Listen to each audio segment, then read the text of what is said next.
আমার এই সিএ এর সার্টিফিকেটটি আমি এসআইআর এর হ্যারিংয়ে আমি কিন্তু জমা দিয়েছিলাম।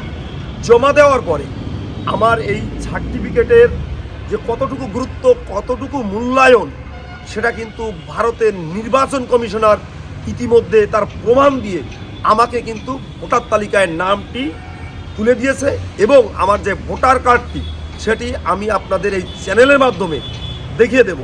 নমস্কার বন্ধুরা, অবশেষে এই রাজ্যের কিছু মূর্খ অপগণ্ড রাজনৈতিক ব্যবসায়ীদের মুখে ইতিমধ্যে নির্বাচন কমিশনার মুঠো মুঠো ছাই ছড়িয়ে দিয়েছে। তার কারণ আমরা দীর্ঘদিন ধরে সিএ নিয়ে আমরা কথা বলছিলাম। এই কথাটা যে বলার মধ্যে তার একটা নৈতিকতা আছে, সেটা আমি বারবার বলেছিলাম। এখন আজকে ইতিমধ্যে আপনারা দেখতে পাচ্ছেন যে সারা দেশে এসআইআরের মাধ্যমে যে ভোটার তালিকা প্রকাশ পেল, সেই ভোটার তালিকায় ইতিমধ্যে প্রচুর লোকের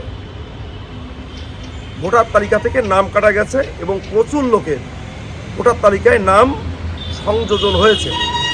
তো আমরা বারবার যখন বলছিলাম এবং বলার চেষ্টা করেছিলাম বিভিন্ন গণমাধ্যমে এবং আমাদের চ্যানেলগুলোতে, সেটা হচ্ছে এই যে যারা আপনারা পূর্ববঙ্গ, পাকিস্তান এবং আফগানিস্তান থেকে এসেছেন, তাদের যাদের ভোটার তালিকা থেকে নাম কাটা যাবে, তারা আপনারা কি করবেন।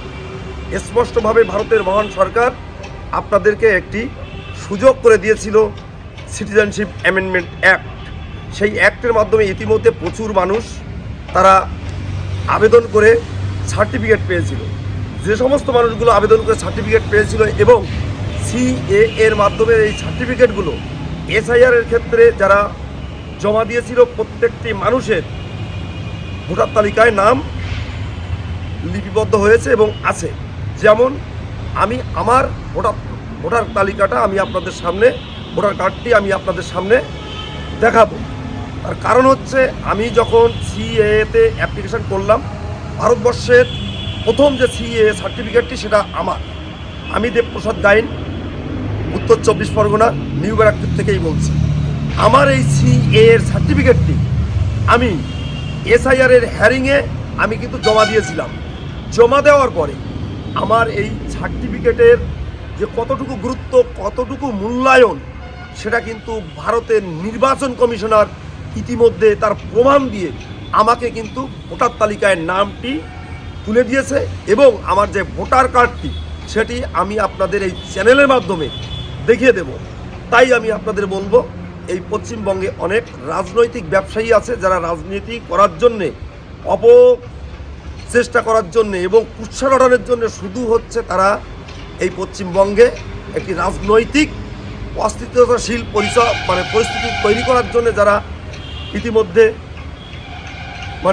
এই পরিবেশ সৃষ্টি করেছিল, তাদের মুখে কিন্তু মুঠো ছাই নয়, এখন গোবরও তাদের মুখে লেগেছে। তার কারণ আজকে বিভিন্ন জেলা থেকে আমাদের চ্যানেলে বিভিন্ন সময় ফোন আসছে এবং আমাদের কাছে ফোন আসছে, তারা বলছে যে আমি সিএ এর সার্টিফিকেট দিয়েছিলাম, আমার ভোটার তালিকায় নাম আছে। তাই আমি বলবো, এই রাজনৈতিক ব্যবসায়ী এবং রাজনৈতিক মূর্খ, এদের থেকে আপনারা দূরে থাকবেন এবং আজকের থেকে আপনারা সিএতে আবেদন করবেন। আবেদন করে আপনারা সার্টিফিকেট নেবেন। সার্টিফিকেট পাওয়ার পরেই আপনারা কিন্তু 6 নম্বর ফর্ম ফিল আপ করে আপনারা এই ভোটার তালিকায় আবার নাম তুলতে পারবেন। এটাই হচ্ছে আমার স্পষ্ট বক্তব্য। সিএ করতে গেলে আপনাদের কি কি সমস্যা হচ্ছে, সার্বিক বিষয়, আপনি ভারতবর্ষের যে কোনো রাজ্যে থাকতে পারেন, আমাদের সাথে যোগাযোগ করবেন, আমরা আপনাদের সহযোগিতা করব। আমার ফোন নাম্বার 9804682324। ডিসক্রিপশনে নাম্বার দেওয়া থাকবে, অবশ্যই আপনারা কল করবেন। সবাইকে ধন্যবাদ, নমস্কার।